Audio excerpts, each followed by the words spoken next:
Did you know that the Reformation didn't just change churches and doctrine, it changed Christmas? I'm historian and author Claire Ridgway, and in today's Tudor Christmas Advent episode, I want to explore how the English Reformation, from Henry VIII through to Elizabeth I, reshaped the way people celebrated the festive season. And because I now live in Spain, a Catholic country where the 12 days of Christmas and Twelfth Night are still joyfully celebrated, it's very clear to me just how differently things developed in Protestant England. So let's set the scene.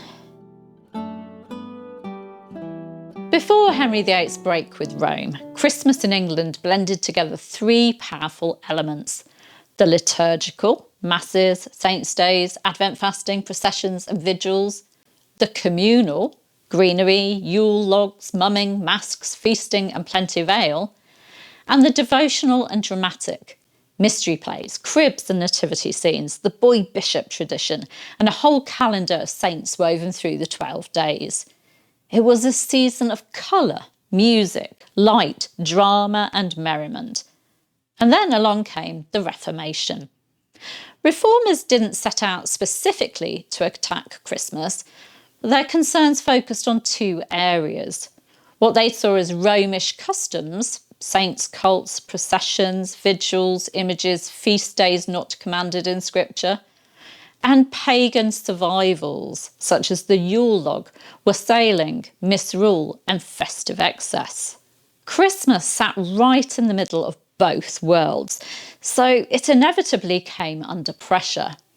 Although Henry VIII broke with Rome, his changes to Christmas were selective. In 1542, he abolished the boy bishop tradition, calling it childish and superstitious. But he didn't abolish Christmas, far from it. Henry adored spectacle. He kept the 12 days, the masks, the Lord of Misrule, the music, the feasting and the greenery.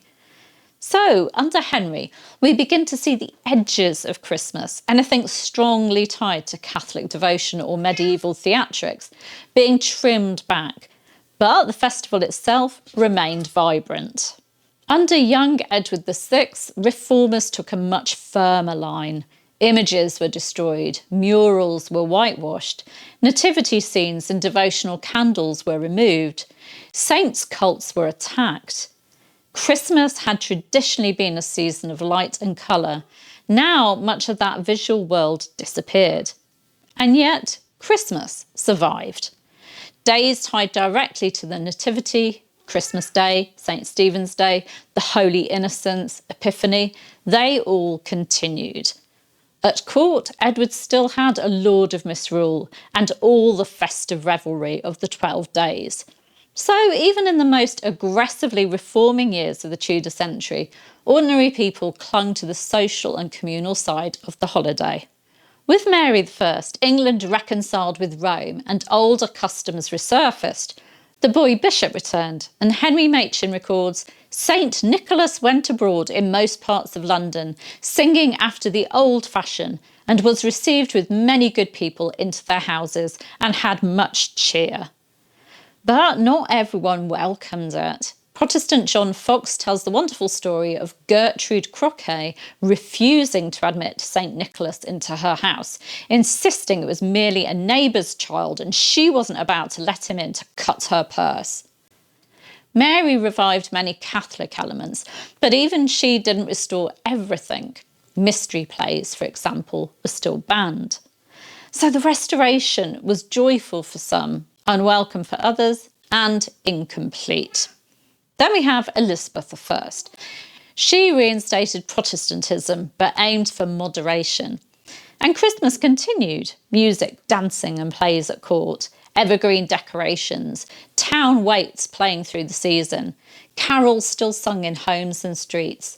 The 12 days still celebrated. But the religious framing changed. No boy bishop, no Advent fasting, less ritual, more scripture, suspicion of vain ceremonies. And meanwhile, a new voice was growing louder: the Puritans. Writers like Philip Stubbs attacked masking, mumming, feasting, drinking, dancing, anything joyful, essentially, calling it pagan excess dressed up as Christianity. They didn't yet have political power, but they were planting the seeds of the later war on Christmas that would erupt in the 17th century. So what actually happened to Christmas in the Tudor Reformation? Well, the Reformation didn't abolish Christmas. It changed how people understood it. Christmas slowly moved from a richly sacramental, imagery-filled season to a more scripture-focused celebration, while the festive social heart of the season, the food, music, greenery, misrule and merriment, proved remarkably resilient. Across the Tudor century, Christmas became a negotiated space, a place where faith, tradition, community, resistance and joy all met, and sometimes clashed. Thank you for joining me for this look at how the Reformation reshaped Christmas in Tudor England. And tell me in the comments, if you'd lived in Tudor England, would you have kept all the old Christmas customs, or reformed them gently, or stripped them back completely? I'll see you tomorrow for more Tudor Christmas history.